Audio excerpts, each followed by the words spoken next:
guys, it's Kristen. Welcome back to my channel. If you are new here, I am a new grad physical therapist. As of last month, I graduated in May for my Doctorate of Physical Therapy program, and I have been vlogging and documenting my journey since my very first day of PT school. So if you're interested in watching me kind of throughout the years till where I am today, you should definitely subscribe and check out some of my older videos. In today's video, I'm going to be talking about kind of my overall interview experience, give you guys some advice, some commonly asked interview questions, talk about my timeline of kind of when I started applying for jobs and residency programs and all of that, because I know it can be kind of confusing and kind of overwhelming, and there's not that much information out there on social media. Without further ado, let's get on into the video. So I'm going to start off just kind of sharing my general experience, I guess, with applying for jobs and interviewing. If you guys are new to my channel, you wouldn't know. If you are a subscriber, you would know, but I am doing a women's health physical therapy residency program through Good Shepherd Penn Partners. I do feel comfortable telling you guys that because you would have found out anyways, honestly, because you guys know I live in Philadelphia and there's only one residency program in Philadelphia for women's health. So basically I'll start working just as a typical like orthopedic pelvic floor physical therapist in the end of June 26th, and I have orientation for 3 months, and then the actual residency will start in October. Throughout this video, when I'm referencing like the job I accepted, my residency position, that is what I'm talking about. If you don't know what a residency is, there are optional residencies you can do following physical therapy school to learn more about sort of a different specialty area of physical therapy. There's residencies for everything under the sun you can think of: orthopedics, sports medicine, pediatrics, neuro, cardiopulmonary, wound care, women's health. There are so many different residency programs, and there's lots of information online. If you are interested, just Google like orthopedic physical therapy residencies or something like that, and you should be able to find tons of information. I personally really was looking at just this one residency program. I've mentioned this before, but I was pretty set on moving back to Philadelphia, which is where I'm originally from, so I wasn't someone that was like, I'm gonna apply to like 5 or 6 different residency programs and like pick my favorite amongst them, if that makes sense. For me, my sort of job search was like, I'm either going to get accepted to this really awesome residency program and do that, and if not, I'm going to work at a pelvic health private practice clinic in the area. So that was kind of my thought process as I was applying and interviewing for jobs.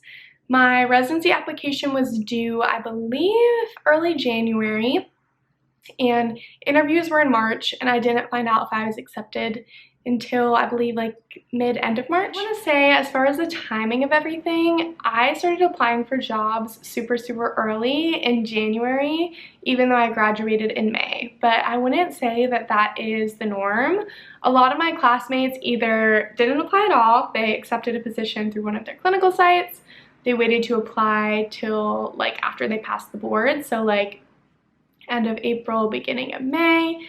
But I personally started applying in January because I knew I wanted to work in a private practice pelvic health clinic in Philadelphia, which there's not that many. So I started keeping my eyes open starting in January to see if there was any job listings, and I am so glad that I did that, because I've been kind of browsing around now just to see sort of if there's any listings open if I were to have waited to apply now, and there is nothing. And when I was applying in January, there was a listing for pretty much every single clinic that I would be interested in working in the area. So I would say the earlier the better. You don't even need to apply necessarily, but if you can just start browsing early, and if you see a job open that you're interested in, just submit your resume. Oftentimes that's all it is, submitting a resume on Indeed or something like that. It doesn't take long, and the clinic can clearly see on your resume when you're graduating, and if they think, no, we can't wait till May, we need someone now, they just won't reply. And the best thing that can happen is that they do reply. The worst thing that happens is they ignore you. So I say it's worth a shot. I applied to clinics as early as January, and I heard back from every single clinic and interviewed at every single clinic. So I say it's never too early, and just I think the earlier the better, in my opinion. And I applied for, I think 3 or 4 clinics. I think it was 3 because I did end up interviewing with all the clinics that I did apply for. I applied for 3 clinics, my resume in, and just figured, like, on my resume it says I graduate in May. If that is an issue, they will just ignore it. And all of the clinics got back to me very quickly asking to interview. So that was really exciting and was a good feeling because it made me feel like, okay, like, even though I am applying early, like, people are still interested, like, they would be willing to sort of offer me a position even this far out. For all 3 of the clinics that I interviewed at, they would pretty much send me an email saying, hey, we looked over your resume, like, would love to do a phone screen with you. They would call me up, and it was a very, like, basic 5-minute phone screen. Literally for all 3 clinics, it was the same. Like, we looked over your resume, just want to confirm you're graduating this date. When would you intend to start working? What are your career goals? What were your clinicals like? Just very, very easy, basic questions that honestly you don't even really need to prepare for. And then the end of the phone call would end with, okay, like, it seems like this is a good position for you. Like, when are you available to come into the clinic? So then comes the in-person interview, and for one of the interviews, I actually had to do, like, manual skills. Like, the person interviewing me said she had never hired a new grad before and she wanted to see, like, where I was at. So I did an eval of her spine and kind of said what I would do for treatment and did some manual therapy techniques.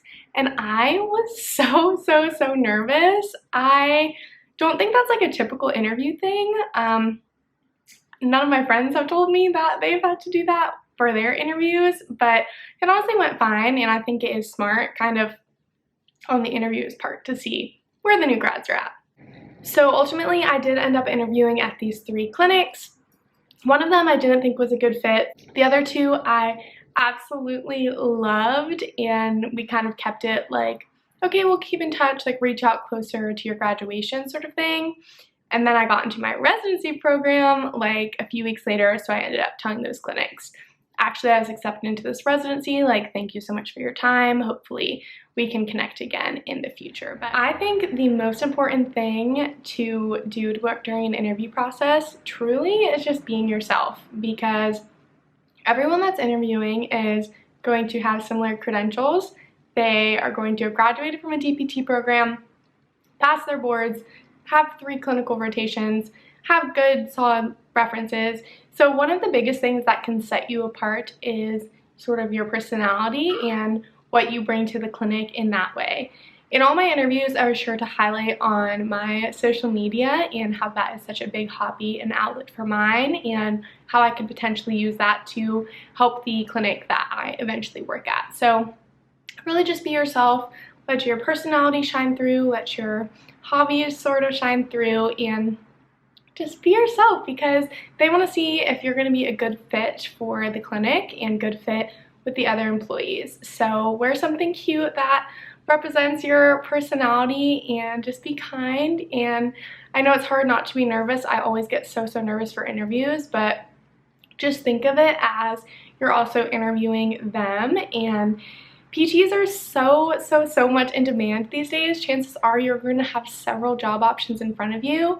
So that's always what I would tell myself when I was getting nervous. Like, I just want to make sure that this clinic is a good fit for me, and don't be too nervous and too sort of hard on yourself. My next tip is to prepare a few patient scenarios from your clinical rotations that could apply to sort of any question they could ask, if that makes sense. This particularly came in handy for my residency interview.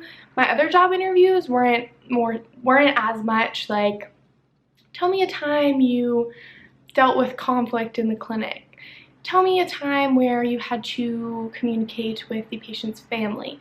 Like, I didn't really get those questions for my regular job interviews. They were very more like laid back and just kind of getting to know me, whereas my residency was more like, tell me a time, tell me a time, tell me a time. And it was literally an hour of that. So luckily I did prepare. Luckily I did have a lot of good stories, especially for my acute care rotation. I feel like just so much happens in the hospital. You have so much to talk about. So think of a patient story that could kind of be applied to a lot of those sort of situations. And in my experience on my job interviews, they're probably going to ask you like, what is your ultimate career goal? Where do you see yourself in 5 years? Do you want to earn your OCS, your WCS? Which continuing education courses do you plan on taking? So kind of think about that. Obviously, you don't know exactly where you're going to be in 5 years, but just kind of have something prepared to say. Maybe pick out a few continuing ed courses that you are interested in taking in the next few years, so that gives you something to talk about if it does come up in conversation, because that can also lead into a conversation kind of about benefits and what clinics offer in terms of continuing education. That's something that was really important to me, especially when I was trying to decide between residency and just working at a clinic, because if a clinic can offer you a very big continuing ed budget and really good mentorship from the other PTs there, that's like the equivalent of doing a residency, because you can take so many courses and learn almost as much as you do during a residency, in my opinion. Another really important thing is to have questions prepared for the interviewers. I know everyone always says this, like even when you're applying for like a high school job, college job, have a question for the interviewers, but genuinely it is so important to interview the clinic you're going to be working at as well. I'm actually going to grab my laptop because I wrote down a bunch of questions that I would ask on all my interviews. Very important, I would ask what is considered a full caseload. For me, it's really important that the place that I'm working at, I only see 1, maybe 2 patients an hour. Any more than that just gives me a lot of anxiety and I get overwhelmed and I feel like I can't be the best therapist for my patients. So asking what a full caseload is like, what their productivity requirements are, asking the sort of population that they treat, males versus females, average age, are there any kids, is it a lot of elderly, is it a lot of post-surgical patients, just what are the common diagnoses that they see. What are the hours? If it was up to me, I would absolutely love to work somewhere that had 4 10-hour shifts. That's what I did for my acute care rotation, and I truly feel like that gives you the best work-life balance. Unfortunately, with my residency, I will not be doing that. I will be doing the sort of typical outpatient schedule where it flip-flops, like you're either the 7 to 3:30 shift one day, and then the 10:30 to 7 p.m. shift another day. So some early days, some late days, which is not ideal. I do not want to be doing that forever, for very long at all, hopefully, but it is what it is. Ask what the orientation period looks like. Are you going to be thrown in with the full caseload the first day? Are you going to be with the preceptor for a few weeks, a few months? One of the clinics I interviewed at, I would have been with another PT sort of training for 3 full months, and I think that just would have been amazing. I would have learned so much. It's pretty much like having another clinical rotation before you even get started. So definitely ask what the training's like. And then to follow up with that, I would ask, what does the training look like following orientation? Because you don't want to have a really good orientation and then you're thrown on your own with no further opportunities for mentorship and learning. So ask if they have like journal clubs or monthly or weekly like meetings to discuss complex cases and patients. That's something that's really important. Ask what the culture is like amongst the employees. Do they do a lot of group bonding sort of outside of the clinic? Does everyone have the same lunch break? Do they eat together? Is it sort of everyone keeps to themselves? That's something that is really important to me personally. My first clinic that I did my first clinical rotation at had the absolute best culture. We would eat lunch together once a week. Every Tuesday we had the same lunch. The manager would buy us Starbucks like once a week. We would do Fry Fridays, which is where we would go out to a restaurant and get fries and drinks on Fridays after work. And that is just the atmosphere that I want to be working in. I absolutely love everyone at that clinic. I still hang out with them to this day. They still invite me to the Fry Fridays. I miss them. So ask about the culture at the clinic because that is really important.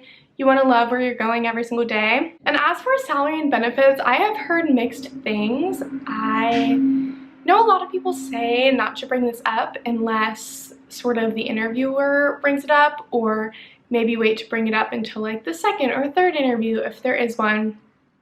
So I kind of steered towards that, like the more don't bring it up side. But I did find in every single job interview, the interviewer would bring it up. Like it would be towards the end, she would say, any questions? I'm going through my list of questions. And then the interviewer would be like, so I do want to touch on salary and benefits. So I feel like most of the time they should bring it up. And then from there, you're free to sort of ask your questions. Benefits are super important, especially if you are looking to work at a private practice clinic, because a lot of times there are no benefits. So that's something that you obviously are going to want to know and something to consider. So definitely don't like commit to the job without knowing anything about the benefits. I would finish off your interview by asking sort of next steps in the process to get a general timeline of everything. And for every job interview that I went on, I would write a handwritten thank you note and mail it personally to the clinic, just to thank them for taking the time to meet with me. Because like I said before, even if you don't end up accepting this job now, maybe you will work for them later down the line. Like I said, I ended up accepting my residency position, but I absolutely loved 2 of the other clinics that I interviewed at and would love to work for either of them in the future. So it's important to not burn bridges and just leave a good impression regardless of if you're accepting the position at this time, if they offer you a job at this time. Because if they don't offer you it right now, maybe they'll keep you in mind for a position that they have later down the line. It could just be a matter of timing. I think that is all I wanted to say. Thank you guys so much for watching this video, especially if you made it up until this point. I love you all so much, and I will talk to you guys in my next video. Bye! Like fighting so